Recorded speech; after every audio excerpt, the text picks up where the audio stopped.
Hello बच्चों, तो कैसे हैं आप। तो स्वागत करते हैं आपका इस प्यारे से वीडियो लेक्चर में, जिसमें मैं आपको काइनेमेटिक्स चैप्टर पढ़ा रहा हूं। और अभी हम ग्राफ पढ़ रहे थे, जिसमें मैंने आपको दो ग्राफ बता दिए हैं, दो तरह के ग्राफ आपको बता दिए हैं। एक आपको पोजीशन टाइम ग्राफ बताया और एक आपको मैंने क्या बताया, वेलोसिटी टाइम ग्राफ। अब हमारा जो नेक्स्ट ग्राफ आएगा वो ग्राफ है एक्सेलरेशन टाइम ग्राफ। ये ग्राफ का लास्ट टॉपिक है और फिर मैं इस पे आपको कुछ क्वेश्चन सॉल्व कराऊंगा। तो चलिए इसी को कंटिन्यू करते हैं और हम जो हमारा नेक्स्ट ग्राफ है वो पढ़ते हैं। नेक्स्ट ग्राफ क्या है अपना, एक्सेलरेशन टाइम ग्राफ। तो एक्सेलरेशन टाइम ग्राफ के बारे में बात करें तो मैंने बोला let acceleration be the function of time. मैंने मान लिया लेट एक्सेलरेशन be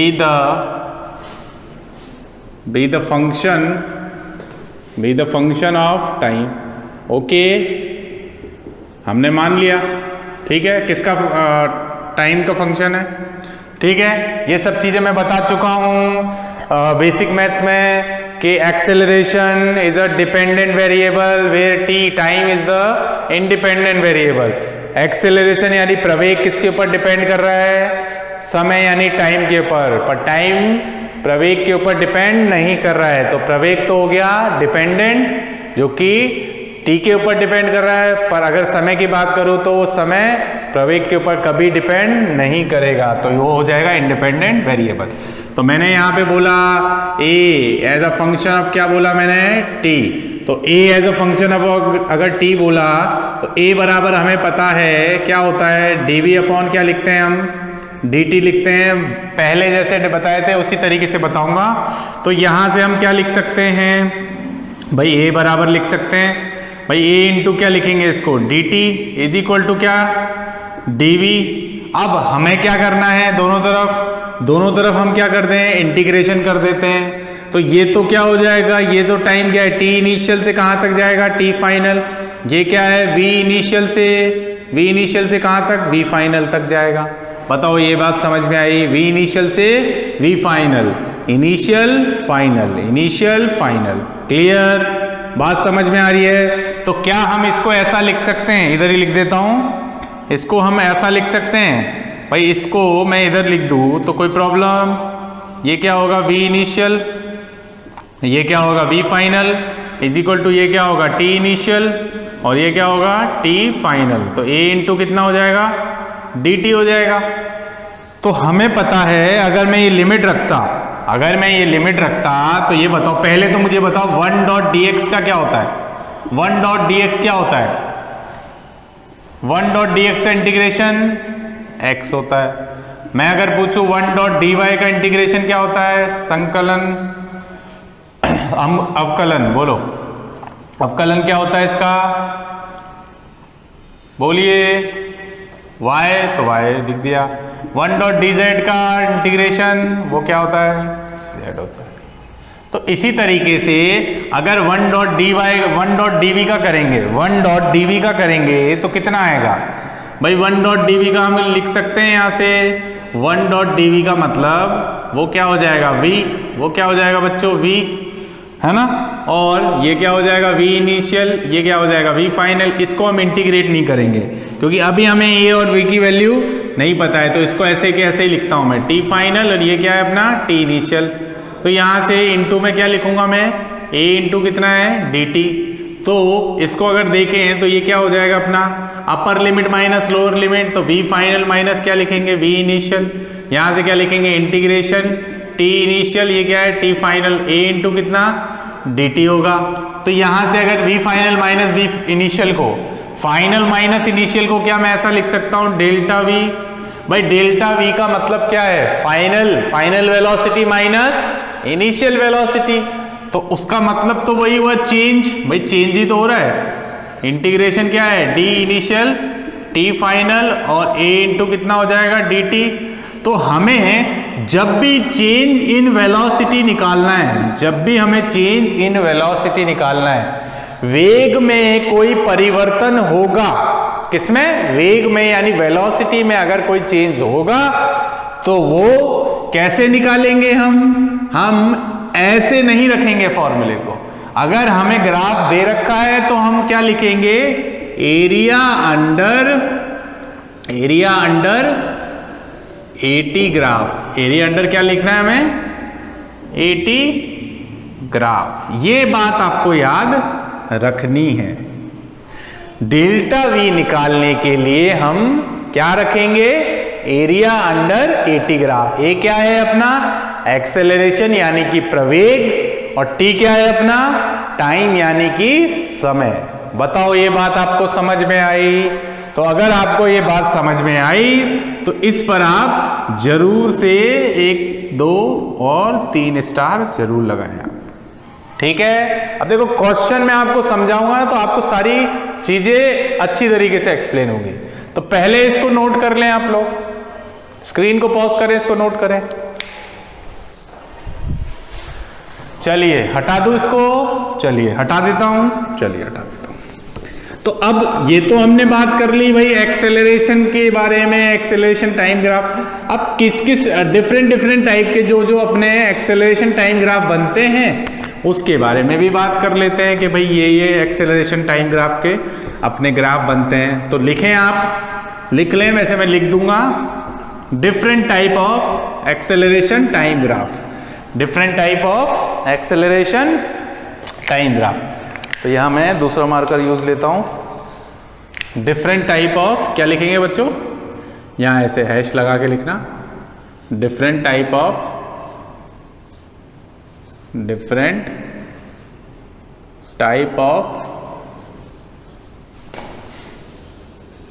एक्सेलरेशन टाइम ग्राफ। ठीक है, ओके। तो देखते हैं, चलिए तो यहां से क्या लिखेंगे। अब देखो पहला जो ग्राफ आएगा वो आएगा कांस्टेंट एक्सेलरेशन का। किसका, तो हमने बाकी दो में भी यही पढ़ा था, कांस्टेंट एक्सेलरेशन पढ़ा था ना हमने, ग्राफ भी बनाना सीखा था पोजीशन टाइम में और वेलोसिटी टाइम में। तो देखो जब कांस्टेंट एक्सेलरेशन ग्राफ बनाओगे आप 80 ग्राफ में, तो ये अगर t है और ये अगर a है तो आपको ये ध्यान रखना है जो लाइन होगी वो ऐसे होगी। कैसे, ये मान लो कितना 0,0। अब एक चीज आप समझो, और ये आप इसका एक्सेलरेशन कुछ भी मान लो, a0 मान लो, कितना मान लो, a0। अब इस ग्राफ को आप समझना कि हो क्या रहा है यहां पे। एक्सेलरेशन यहां पे समय शून्य पर एक्सेलरेशन मान लो a0 था, समय शून्य पर एक्सेलरेशन कितना था, a0 था। फिर आपने समय को और बढ़ा दिया, मान लो समय बढ़ गया, कितना समय बढ़ गया t1, कितना हो गया समय t1, यानी कि टाइम कितना हो गया, t1 हो गया। तो एक्सेलरेशन तो अभी भी आपका a0 ही है भाई। यहां से आप देखोगे x में देखोगे तो t1 बढ़ा, पर y में तो y में क्या एक्सेलरेशन, वो तो a0 ही रहा। फिर आपने और टाइम को बढ़ाया, कितना टाइम बढ़ाया आपने, t2 टाइम चले गए, तो भी आपका एक्सेलरेशन कितना हुआ, a0 हुआ। फिर आपने और टाइम बढ़ाया, तो भाई टाइम बढ़ा के आपने टाइम 3 कर लिया।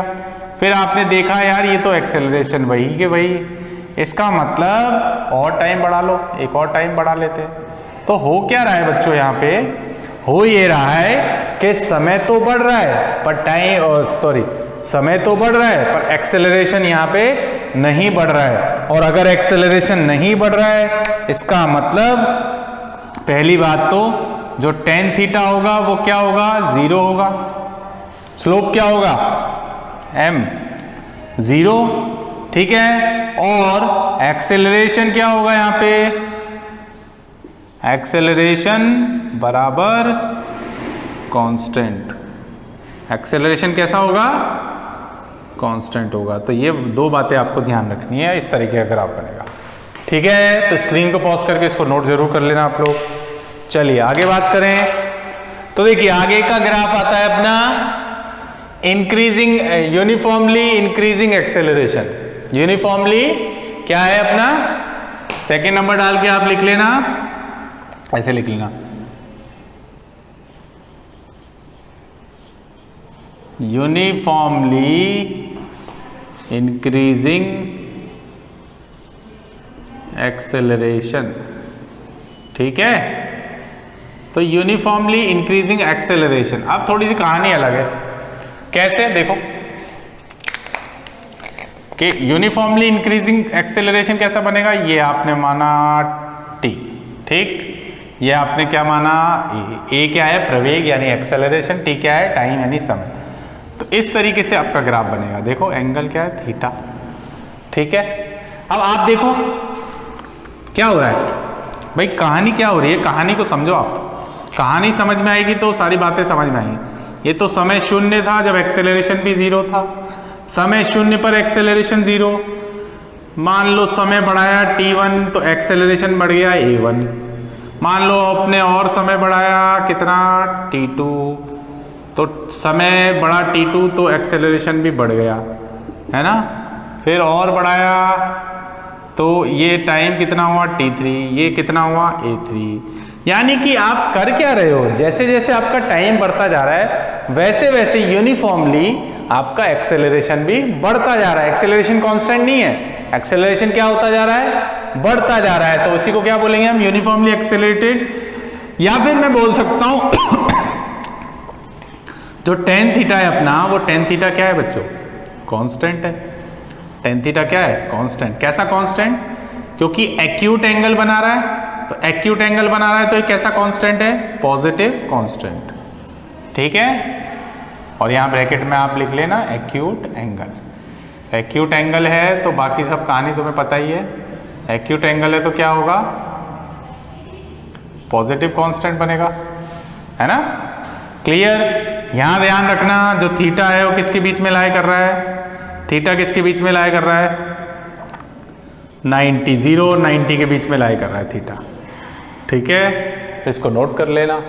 ये हो गया अपना यूनिफॉर्मली इंक्रीजिंग एक्सेलरेशन। कैसा एंगल बना रहा है, एक्यूट एंगल। तो कंटिन्यूसली एक्सेलरेशन यूनिफॉर्मली बढ़ रहा है, पर यहाँ पे एंगल क्या है, कांस्टेंट है। टेन थीटा क्या है, यहाँ भी थीटा, इस पॉइंट पे भी थीटा होगा। आप लिखना चाहो तो लिख सकते हो, इस पॉइंट पे भी थीटा, इस पॉइंट पे भी थीटा, और इस पॉइंट पे भी थीटा, सी पॉइंट पे भी थीटा।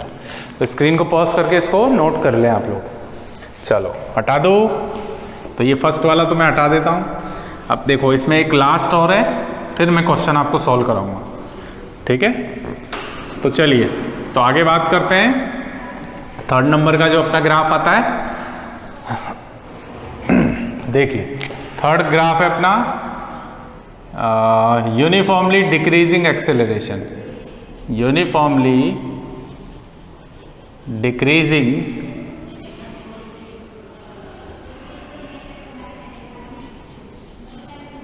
ठीक है। तो देखिए बच्चों काफ़ी आसान है, आपको आइडिया तो लग गया होगा कैसे बनाने वाले हैं सर। तो यूनिफॉर्मली डिक्रीजिंग एक्सेलरेशन में कुछ नहीं करना बच्चों, इस तरीके से ग्राफ बनाना। ये एक लाइन बनाई, ये एक आपने टाइम बनाया, ये टाइम और ये क्या है अपना ए एक्सेलरेशन। तो अब ग्राफ कैसा बनेगा, इस तरीके से। तो देखो यूनिफॉर्मली डिक्रीज हो रहा है, कैसे पता कैसे किया कि ये तो समय शून्य था, समय शून्य था तो एक्सेलरेशन भी कितना था, 0। अब मान लो इस पॉइंट पे मान लेते हैं, मान लो इधर मान लेते हैं इस पॉइंट पे। तो इस पॉइंट पे मानेंगे तो देखो टाइम, जब t1 टाइम था तो एक्सेलरेशन कितना था, a1। फिर मान लो यहाँ पे एक और पॉइंट, ये a पॉइंट मान लो, फिर b मान लो, c मान लो, है ना, 3 पॉइंट मान लो। फिर जब t2 टाइम था, जब t2 टाइम था तो एक्सेलरेशन घट गया, कम हो गया। मतलब क्या हो रहा है, जब जब टाइम बढ़ रहा है तब तब क्या हो रहा है, एक्सेलरेशन घटता जा रहा है यूनिफॉर्मली, एक यूनिफॉर्म तरीके से। फिर सी पॉइंट पे देखेंगे तो t3 टाइम पे भी एक्सेलरेशन और कम हो गया। इस तरीके से क्या होगा, कंटिन्यूसली कम होता जाएगा। तो अगर इस एंगल की बात करें तो यह एंगल कितना, थीटा। और थीटा क्या है बच्चों, टेन थीटा क्या है, टेन थीटा, टेन थीटा कैसा है, नेगेटिव कांस्टेंट। नेगेटिव कांस्टेंट कौन सा एंगल बना रहा है, नेगेटिव क्यों बोला, क्योंकि एंगल कौन सा बना रहा है, ऑब्ट्यूज। ऑब्ट्यूज एंगल कौन से एंगल होते हैं, जो 90 डिग्री से बड़े हों वही ऑब्ट्यूज एंगल होते हैं। मैथ्स में पढ़ा होगा ना, जो 90 डिग्री से बड़े होते हैं वही ऑब्ट्यूज एंगल होते हैं। तो यहाँ पे लिख लेना theta is greater than 90 degree. Okay, तो इसको नोट कर लें और इसको याद रखें। तीनों जो ग्राफ बताए हैं, यूनिफॉर्म कांस्टेंट कब होता है, यूनिफॉर्मली इंक्रीजिंग एक्सेलरेशन कब होता है और यूनिफॉर्मली डिक्रीजिंग एक्सेलरेशन कब होता है, याद रखना है। AT का ग्राफ है। स्क्रीन को पॉज करें और इसको नोट कर लें। तो चलिए बच्चों, एक क्वेश्चन करते हैं हम, और इस क्वेश्चन के बाद मैं आपको कुछ SC वर्मा के क्वेश्चन सॉल्व कराऊंगा और कुछ होमवर्क दूंगा, तो आप उस होमवर्क को भी सॉल्व करना, ठीक है। तो चलिए, ग्राफ हमारे कंप्लीट हो चुके हैं, अब उन्हीं ग्राफ पे हम क्वेश्चन सॉल्व करेंगे। तो क्वेश्चन से आपको आगे की बात समझ में आएगी। तो देखिए क्वेश्चन क्या है अपना, क्वेश्चन में लिखा हुआ the displacement versus time graph. The displacement versus a time graph of a particle moving along a straight line is shown in the figure. Draw velocity time and acceleration time graph. क्या बनाना है हमें, draw करना है velocity time graph और acceleration time graph. Question में ये diagram दे रखा है। अब ये x है, x क्या है अपना डिस्प्लेसमेंट, t क्या है अपना टाइम यानी समय, स्थानांतर समय, और x बराबर हमें ये इक्वेशन दे रखी है। क्या इक्वेशन दे रखी है, 4t स्क्वायर। x बराबर क्या दे रखी है, 4t स्क्वायर। तो देखो सबसे पहला काम क्या करेंगे हम, सबसे पहला काम ये करेंगे, है ना, सबसे पहला काम हम ये करेंगे कि ये डायग्राम में जो हमें x बराबर दे रखा है ना, कितना दे रखा है, x बराबर 4t स्क्वायर। तो देखो x कैसा वेरिएबल है, x कैसा वेरिएबल है, डिपेंडेंट। ये चीजें मैं लिख के दे रहा हूं आपको, पहले बता चुका हूं, डिपेंडेंट वेरिएबल। तो x तो हो गया बच्चों क्या, डिपेंडेंट वेरिएबल, और t कैसा वेरिएबल है, इंडिपेंडेंट। तो समय पर क्या x यानी डिस्प्लेसमेंट डिपेंड कर रहा है, बिल्कुल कर रहा है सर। तो अगर ये है तो क्या हम इसको ऐसा लिख सकते हैं, इक्वेशन 1 को डिफरेंशिएट, विकलन करेंगे, विकलन करता, differentiate equation 1 with respect to time के साथ। अब देखते हैं, तो यहां से क्या होगा, dx d upon dt into X is equal to क्या हो जाएगा, d अपॉन dt इंटू कितना है, 4t स्क्वायर, ठीक है। तो अब करना कुछ भी नहीं है, ये dx अपॉन dt क्या बन जाएगा, change in velocity, change in displacement upon change in time क्या होता है, इंस्टेंटेनियस वेलोसिटी, जिसको हम v वेलोसिटी भी बोलते हैं। तो v बराबर ये हो गया, अच्छा 4 कांस्टेंट है, अंदर क्या बचेगा, d upon dt into t की पावर 2। तो ये कितना हो जाएगा, यहां से ध्यान रखना, ये कितना 4, और इसका इंटीग्रेशन, पावर रूल सबको पता है, अगर मेरे को पावर रूल बताना है डिफरेंशिएशन का, विकलन का, तो d अपॉन dx x की पावर n का क्या होता है, n आगे आता है, x की पावर n माइनस 1 हो जाता है, ये याद रखना है। तो n क्या है यहाँ पे 2, तो 2 आगे आएगा, 2 की पावर 2 माइनस 1, ये आ गया अपना। तो यहाँ से क्या लिखेंगे हम, v, ये कितना हो जाएगा, 4 2 जा कितना 8 और 2 माइनस 1 तो ये 1 लिखने की जरूरत होती नहीं है। तो ये कितना आया बच्चों, वेलोसिटी 80, कितने आया 80। इसका मतलब ये हुआ, एक चीज समझे आप, v बराबर कितना है 80, इसका मतलब ये हुआ कि t तो इंडिपेंडेंट वेरिएबल, और v कैसा वेरिएबल, डिपेंडेंट। यानी जब जब आप t की वैल्यू रखोगे तब तब आपको v की वैल्यू मिलेगी।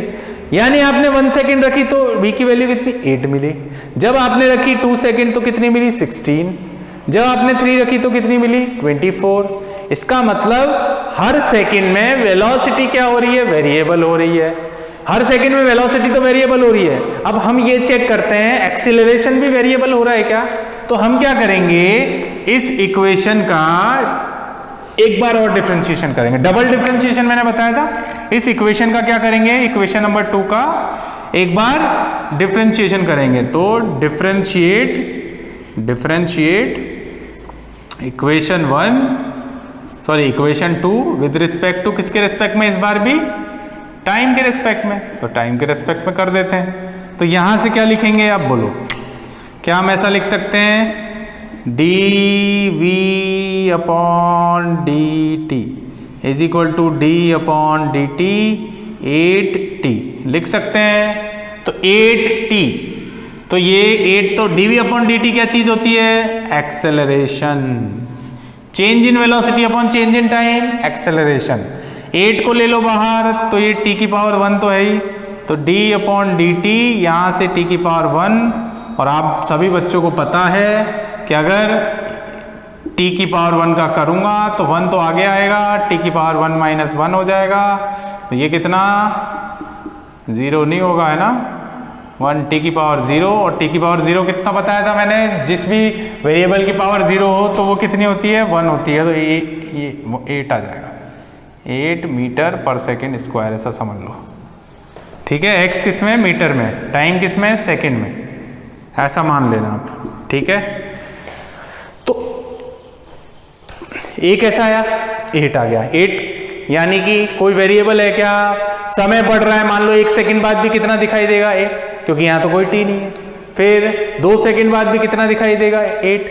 3 सेकंड बाद कितना दिखाई देगा? तब भी 8। 4 बाद भी 8। यानी कि हर 1 सेकंड में टाइम वेलोसिटी तो चेंज हो रही है, पर एक्सेलरेशन चेंज नहीं हो रहा है। तो जब वेलोसिटी वेरिएबल होती है, एक्सेलरेशन कांस्टेंट होता है, तो इसका मतलब याद करो वो इक्वेशन कौन सी इक्वेशन थी? v is equal to we naught plus A t. दूसरी इक्वेशन क्या थी? s is equal to we naught into t plus half a t square. Third equation क्या थी? V square minus v naught का square is equal to 2as। क्या बच्चों, आप सभी बच्चों को याद है? बिल्कुल याद है सर। तो आप इसको याद रख सकते हैं। और वैसे भी मैंने आपको ग्राफ बताया था, xt का ग्राफ, तो आपको ये भी बताया था कि इस ग्राफ को क्या बोलते हैं हम? Increasing graph. और एक ग्राफ मैंने ऐसे बताया था आपको, अगर आप ग्राफ में देखोगे तो मैंने वो बताया हुआ है उसमें, ठीक है। तो इस क्वेश्चन को मैं हटा रहा हूँ क्योंकि मेरे को ग्राफ बनाना है। तो ये तो इस xt ग्राफ से अब हमें किसका ग्राफ बनाना है? एक तो वेलोसिटी का ग्राफ बनाना है, और एक किसका बनाना है? एक्सेलरेशन का, एक्सेलरेशन टाइम ग्राफ। तो पहले बना लेते हैं हम वेलोसिटी टाइम ग्राफ। तो ये वेलोसिटी इसी से बनाते हैं। तो ये t टाइम है, ये क्या है अपनी v वेलोसिटी। अब देखो समय 0 पर मान लो t इज इक्वल टू 0 रखूंगा, यहाँ पे t इज इक्वल टू 0 रखूंगा, रख लो यहाँ इक्वेशन 1 में t इज इक्वल टू 0 रखूंगा तो v बराबर कितना? 0 आएगा, तो ये 0 हो गया, ठीक है। फिर मान लो आपने t इज इक्वल टू 1 रखा, कितना रखा? 1 सेकेंड रखा, 1 सेकेंड रखा। तो 1 सेकेंड अगर रखा तो बताओ v बराबर कितना? भाई यहाँ पे डायरेक्ट रख सकते हैं, कोई जरूरत तो है नहीं। v बराबर 8 इंटू 1, तो वो कितना हुआ? 8 मीटर पर सेकेंड हो गया। तो 1 सेकेंड पे कितना आया? 8 मीटर पर सेकेंड। कितना? 8 मीटर पर सेकेंड, ठीक है। फिर रखो v is equal to 8, t की जगह 2 रखो, 2 सेकेंड पे कितना? 16 मीटर पर सेकेंड। ये आ गया 16 मीटर पर सेकेंड। फिर 3 रखो यहाँ पे, 3 रखते ही कितना आया? 24 मीटर पर सेकेंड, तो 24 मीटर पर सेकेंड। फिर और रख लो एक लास्ट, और 4 रखेंगे तो कितना आएगा? 32, तो 32 मीटर पर सेकेंड। बताओ ये बात समझ में आ रही है? कितना आया? 32 मीटर पर सेकेंड। तो आपको दिख क्या रहा है कि हर 1 सेकेंड में आपकी वेलोसिटी चेंज हो रही है, ठीक। तो आप देख लो, भले से पॉइंट लगा के देख लो इधर, इसका ग्राफ कैसे बनेगा। 1 सेकेंड रखने पे कितनी स्पीड? 8। फिर 2 सेकेंड रखने पे कितनी स्पीड आई? 16 मीटर पर सेकेंड। तो ये हो गया अपना, है ना। सही बनाना एकदम, फिर सही सा बना लेना। क्या बात समझ में आ रही है आपको?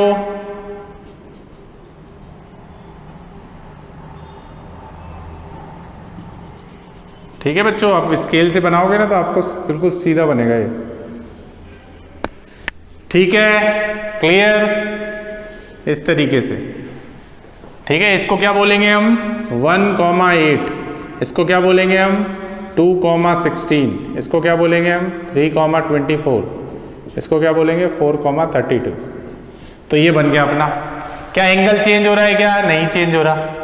क्या ऐसा ही बनता है वेलोसिटी टाइम ग्राफ? बिल्कुल बनता है। लो बना डाला हमने, क्या बड़ी बात थी।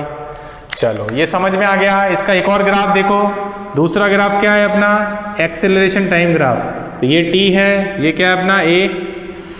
तो अब देखो समय बढ़ रहा है भाई, समय शून्य पर, समय शून्य पर, समय शून्य पर, तो ये तो 0 रहेगा।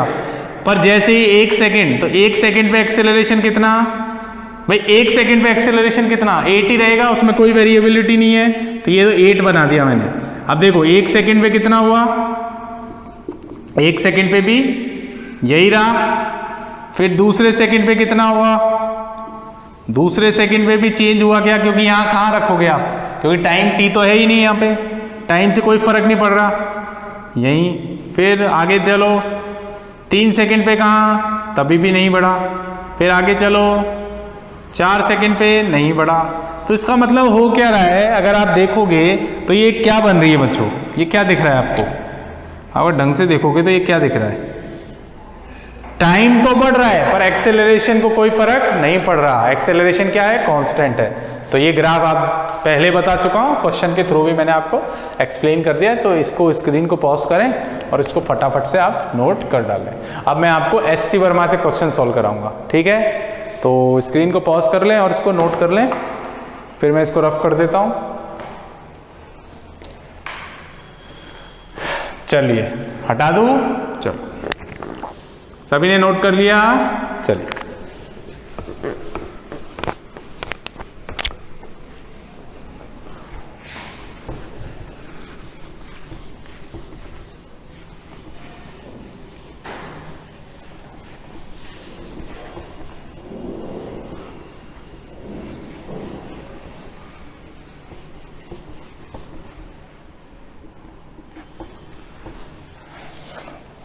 तो देखिए स्टूडेंट, अब इस पे हम कुछ क्वेश्चन बुक के कर लेते हैं, जो हमारी टेक्स्ट बुक है और हमारी जो हम कंटिन्यू कर रहे हैं जिस बुक से, SC वर्मा। तो देखो बुक में क्या क्वेश्चन है पढ़ लेता हूँ मैं। तो पेज नंबर आप निकाल लेना, पेज नंबर है अपना 51, पेज नंबर 51, ठीक है। तो उसमें क्वेश्चन नंबर अपन सबसे पहले करेंगे, क्वेश्चन नंबर 6 करेंगे, क्वेश्चन नंबर 6 करेंगे हम, ठीक है। कौन सा क्वेश्चन करेंगे, 6 करेंगे। चलो 6 मैं आपको दे देता हूं, चलो 6 मैं बताता हूं, चलो ठीक है 6 मैं बता देता हूं आपको, ठीक है। 6 बता देता हूं और एक 8th बता देता हूं, ठीक। 6th और 8th बता देता हूं मैं आपको क्वेश्चन, 2 क्वेश्चन बुक से बता देता हूं। तो देखो क्वेश्चन क्या है, the speed of a car as a function of time is shown in figure full stop, find the distance traveled by the car in 8 seconds and its acceleration. Find the distance traveled by the car, find the distance traveled by the car in 8 seconds and its acceleration. अब देखो question में ना book में ना आपको diagram दे रखा है, ठीक है। क्वेश्चन जो है उसमें डायग्राम दे रखा है, HCV का क्वेश्चन नंबर है ये 6th, क्वेश्चन नंबर 6 है ना। भैया मैं आंसर नंबर 6 लिख देता हूं, ठीक है। क्वेश्चन आप उतार लेना अपनी कॉपी बुक से। तो क्वेश्चन में आपको बोला है ये ग्राफ बोला हुआ है इस तरीके से, ये है T और ये है अपना V दे रखा है आपको मीटर पर सेकंड में, देख लेना उसमें। स्पीड बोला है ना, घबराने की जरूरत नहीं है। ये 10 बोला है इधर और ये कितना बोला है 20, ठीक है। फिर इधर बोला है बेटा 0, ये 2, ये 4, ये 6, ये 8 और ये बोला है अपने को 10, ठीक है। टाइम तो है ही है।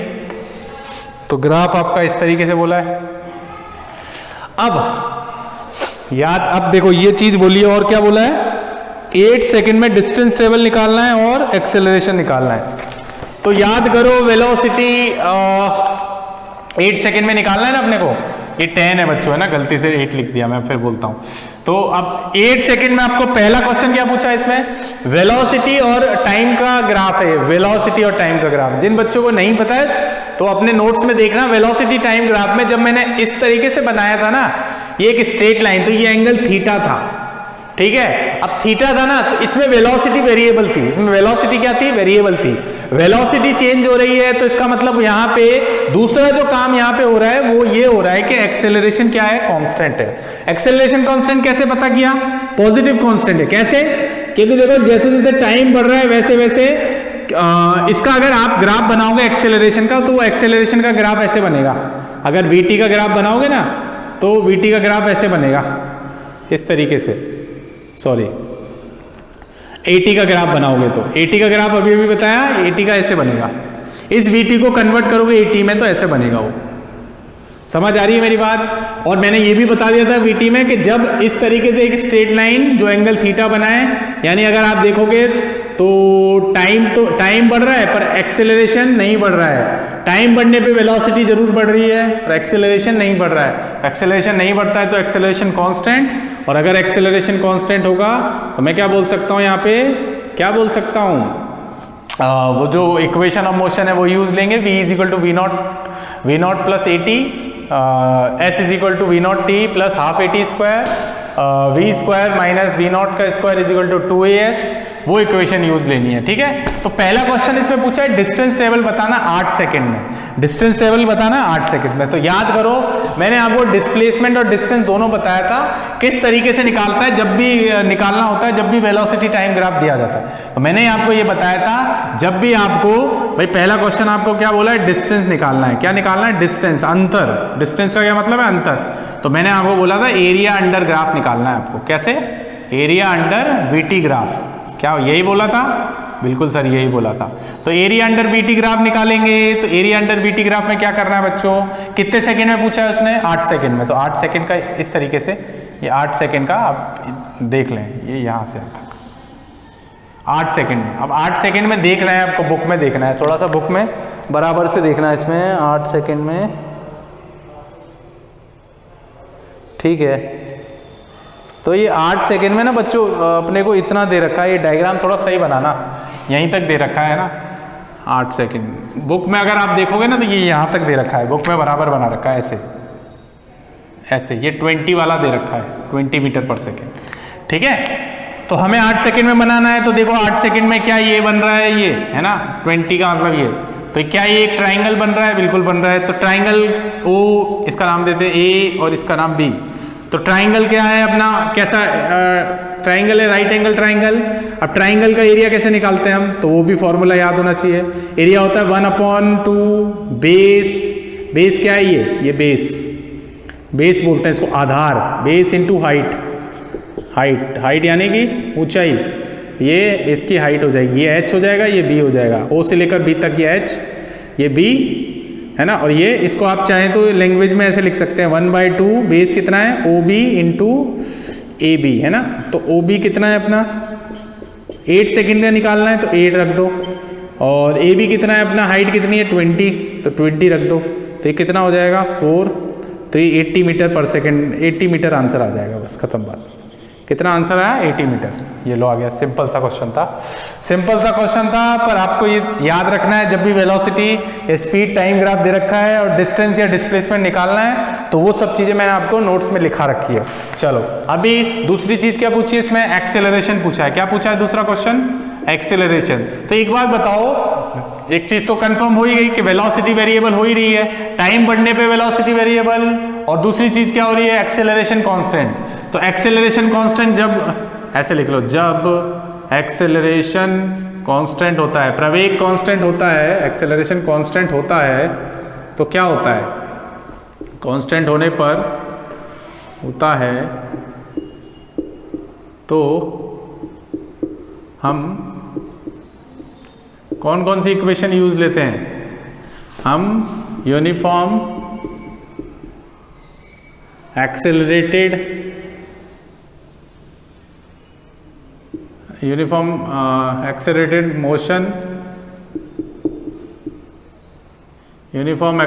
मोशन यूज लेते हैं। ठीक है, तो देख लो कौन सा इक्वेशन, ए निकालना है ना, ए निकालना है। अब यूनिफॉर्म एक्सेलरेशन, पहली इक्वेशन क्या है, v is equal to we naught plus A T. कितने सेकंड में निकालना है? 8 सेकंड में ये निकालना है। तो देखो अब ये वाली इक्वेशन यूज ले सकते हैं, बिल्कुल ले सकते हैं, है ना। देखो अब v पता है क्या, v पता है क्या, v फाइनल क्या होगा, बिल्कुल पता है, कितनी है 8 सेकंड पे कितनी स्पीड आ रही है, 20 मीटर पर सेकेंड, तो ये 20 मीटर पर सेकेंड लिख लो। v नॉट पता है क्या, अरे इनिशियल वेलोसिटी कितनी है इसकी, इनिशियल वेलोसिटी कितनी है 0, तो 0 लिख दो, है ना। t पता है क्या, t भी पता है कितना 8 सेकेंड, तो 8 सेकेंड लिख दो। तो यहाँ से क्या हो जाएगा, ये v कितना है अपना, इसमें रख दो सारी वैल्यू, तो v की जगह 20, v नॉट की जगह 0, 1 तो निकालना है, टाइम कितना है 8 सेकेंड, तो ये कितना हो जाएगा 20 इज इक्वल टू 8a, तो ये कितना हुआ 20/8, तो ये हो जाएगा बच्चों 4, ये हो जाएगा 10, तो 10/4 कितना होता है, 10/4 5, 5/2, 5/2 a, और यहाँ से अगर आप लिखोगे तो ये 5/2 को हम क्या बोलते हैं 2.5 मीटर पर सेकेंड स्क्वायर यूनिट होती है इसकी, आप इसको ऐसे लिख लो, चेक कर लो। तो क्या बात समझ में आई आपको, तो वेरी इजी क्वेश्चन, आप अपने आंसर उसमें देख सकते हैं। क्वेश्चन नंबर 6 था, बराबर आ रहा है आपका आंसर, ठीक है। चलो अभी क्वेश्चन नंबर देखते हैं हम, तो स्क्रीन को पॉज कर लो पहले और इसको नोट कर लो, आप लोग स्क्रीन को पॉज कर लो, इसको नोट कर लो। सबको आ गया ना समझ में, बहुत आसान क्वेश्चन था, पर कंसेप्ट आपको सीखने, तो क्वेश्चन से आपको समझ में आने वाले हैं। तो इसको हटा दो इसको। चलिए HCV का एक और क्वेश्चन, जैसा कि मैंने आपको बोला क्वेश्चन नंबर 8 करते हैं अभी, ठीक है, तो आपको और बातें समझ में आएंगी। क्वेश्चन नंबर 8 करते हैं बच्चों। चलिए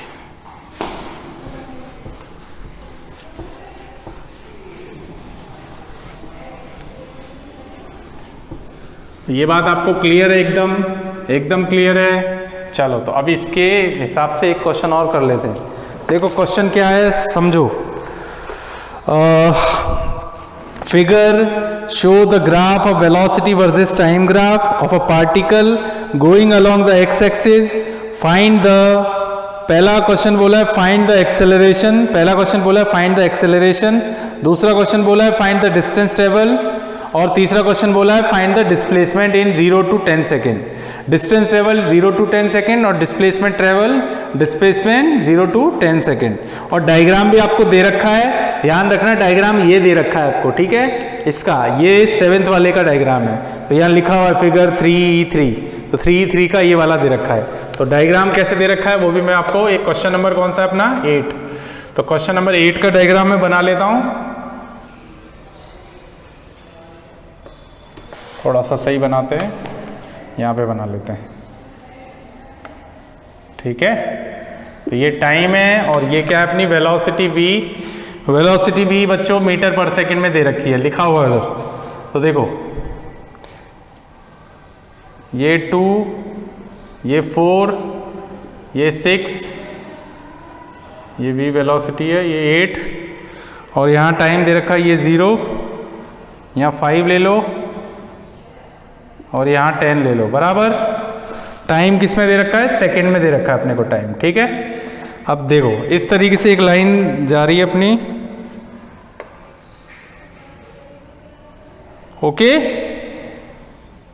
ये इस तरीके से दे रखा है अपने को, तो 10 ना इधर ले लेना आप, 8 यहाँ मान लेना, सही बनाना आप,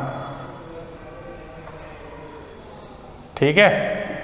तो ये 10 सेकेंड हो गया, ओके। तो ये क्वेश्चन दे रखा है, और अब पहले हम ये पहचान लेते हैं कि किसका ग्राफ है, वेलोसिटी टाइम ग्राफ है। दूसरी चीज, पहला क्वेश्चन क्या पूछा इसने, पहला क्वेश्चन आपसे पूछा हुआ है एक्सेलरेशन, ठीक है। क्या पूछा हुआ है, एक्सेलरेशन कितने सेकंड में पूछा है, तो एक्सेलरेशन पूछा है अपने को 8 सेकंड में। भाई तो एक्सेलरेशन तो हम निकाल सकते हैं, देखो ये कौन सा है, ये कौन सी, देखो वेलोसिटी क्या है, टाइम चेंज हो रहा है, तो टाइम चेंज हो रहा है, तो क्या वेलोसिटी चेंज हो रही है, बिल्कुल हो रही है ना। दूसरी चीज, जब टाइम चेंज होता है, मतलब टाइम चेंज होने पे अगर वेलोसिटी चेंज होती है तो वेलोसिटी वेरिएबल होती है। और अगर इस तरीके से आप देखोगे तो आपको दिखाई दे रहा है, भाई इस तरीके से आप देखोगे तो आपको एक चीज तो कंफर्म दिखाई दे रही है, एंगल थीटा, यानी कि जब जब टाइम चेंज हो रहा है तो आपका एंगल चेंज नहीं हो रहा। और अगर एंगल कांस्टेंट है, एंगल कांस्टेंट है तो यहाँ पे एक्सेलरेशन क्या होगा, पॉजिटिव एक्सेलरेशन होगा। कैसा एक्सेलरेशन होगा, पॉजिटिव।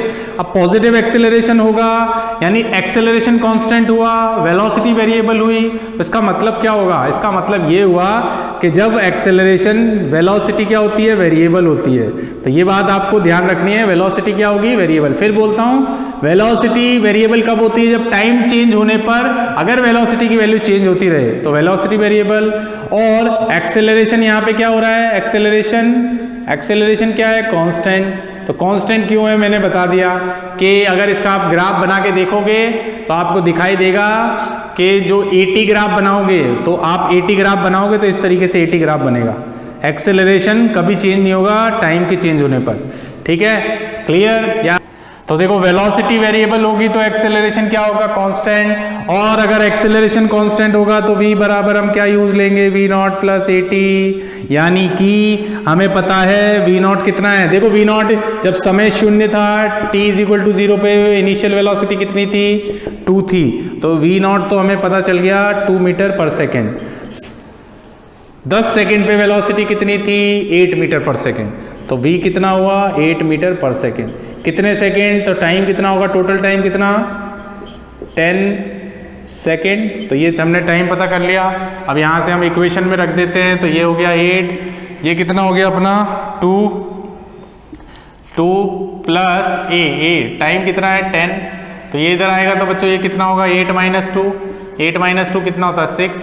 तो ये हो जाएगा a × 10, तो ये कितना होगा 6/10।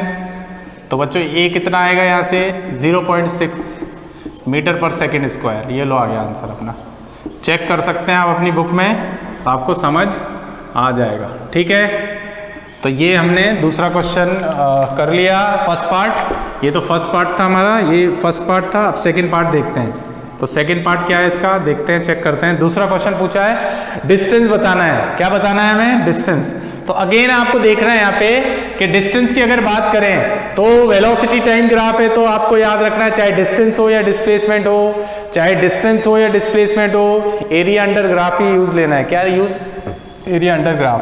तो डिस्टेंस की बात करें तो डिस्टेंस = क्या लिखेंगे, area under VT graph, area under VT graph. और डिस्प्लेसमेंट में ये ध्यान रखना होता है, नीचे का टाइम एक्सिस के नीचे वाला नेगेटिव लेना होता है, टाइम एक्सिस के ऊपर वाला पॉजिटिव लेना होता है। तो डिस्टेंस क्या है, s कितना, 0 से 10 सेकंड निकालना है, 0 से 10 सेकंड का डिस्टेंस। तो देखो ये एरिया अंडर ग्राफ, ये तो ऊपर क्या बन रहा है, ट्राइंगल बन रहा है, नीचे क्या बन रहा है, रेक्टेंगल बन रहा है। तो दोनों को ट्रेपेजियम बोलते हैं इसको वैसे, पर दोनों को आप ऊपर नीचे ऐड कर सकते हो। तो ट्राइंगल का एरिया, इस पॉइंट का नाम दे दो कुछ भी, A B C और इस पॉइंट का नाम D। तो ट्राइंगल ले लें हम, ऐसे लिख सकते हैं एरिया ऑफ ट्राइंगल, चलो इसको हटा दो, area of triangle ABC plus area of rectangle, rectangle समझ में आता है, लंबचौरस बोलते हैं जिसको, लंबचौरस। तो ये हो जाएगा ACDO। तो बस दोनों के एरिया को ऐड कर दो। तो एरिया ऑफ ट्राइंगल क्या होगा इसका एरिया, ये बेस, तो हाफ इंटू बेस, तो बेस इंटू हाइट, ठीक है। तो बेस कितना है इसका, इसमें लैंग्वेज में लिख लेना, बेस है AC into BC plus rectangle लंबचौरस का एरिया क्या होता है, लेंथ इंटू विड्थ। तो लेंथ कितनी है OD इंटू विड्थ कितनी है CD, ठीक है। तो यहां से लिख लेना भैया, AC कितना है देख लो, AC 10, तो 10 रख देना। BC कितना है अपना, तो BC होगा 2 6, तो 6 हो गया। यहां से ये देखो OD कितना है 10, और ये कितना है 2, तो 2 कर दो इसको भाई, ये हो जाएगा 5, 30 प्लस 20 कितना हुआ 50। तो ये आ गया अपना 50 मीटर आंसर। ये लो भैया, ये आ गया आंसर, ठीक है, क्लियर, सबको आ गया समझ में। तो ये डिस्टेंस निकाल लिया, एरिया अंडर वीटी ग्राफ। तीसरा क्वेश्चन क्या है अपना, तीसरा क्वेश्चन है डिस्प्लेसमेंट। तो डिस्प्लेसमेंट भी एरिया अंडर ग्राफ ही निकालते हैं। अब उसमें ये बात का ध्यान रखना होता है कि टाइम एक्सिस के ऊपर वाली वैल्यू को तो पॉजिटिव लेते हैं और टाइम एक्सिस के नीचे वाली वैल्यू को हम क्या करते हैं, नेगेटिव लेते हैं। पर बच्चों यहाँ तो टाइम एक्सिस के ऊपर ही आ रहा है। तो बच्चों एक चीज यहाँ ध्यान दें, जैसे आपने डिस्टेंस निकाला है वैसे ही डिस्प्लेसमेंट आप निकाल सकते हो, और जो डिस्प्लेसमेंट आएगा वो डिस्प्लेसमेंट उतना ही आएगा जितना अपना डिस्टेंस आएगा, क्योंकि दोनों ही ऊपर है। तो डिस्टेंस में तो हम सब कुछ ऐड करते हैं एरिया को, पर अगर मैं डिस्प्लेसमेंट की बात करूं तो डिस्प्लेसमेंट में भी क्या करेंगे, जो डिस्टेंस होगा वही डिस्प्लेसमेंट हो जाएगा। बात समझ आ रही है? तो आप थर्ड वाले में लिख सकते हो डायरेक्ट मैं बोल सकता हूं S vector is equal to कितना, यहां से कितना होगा 50 मीटर आंसर, ये भी डायरेक्ट आ जाएगा आंसर। क्लियर? तो स्क्रीन को पॉज कर लें और इसको नोट कर लें जल्दी से फटाफट से। ठीक, तो बच्चों आज का लेक्चर हम यहीं समाप्त करते हैं, और मैं कुछ होमवर्क आपको देता हूं, उसको आप सॉल्व कर लेना और मुझसे कंफर्म करना। तो एक क्वेश्चन नंबर आप 7th करें, क्वेश्चन नंबर 7 करें, क्वेश्चन नंबर 7 करने के बाद क्वेश्चन नंबर 5 करें, क्वेश्चन नंबर 9th कर लें आप, question number 5, question number 9th, और क्वेश्चन नंबर आप कर लें, कितने हो गए? हाँ ठीक है, 975 ये क्वेश्चन आपको करने हैं। ठीक है, तो यही होमवर्क है आपका। ओके, ठीक है, थैंक यू।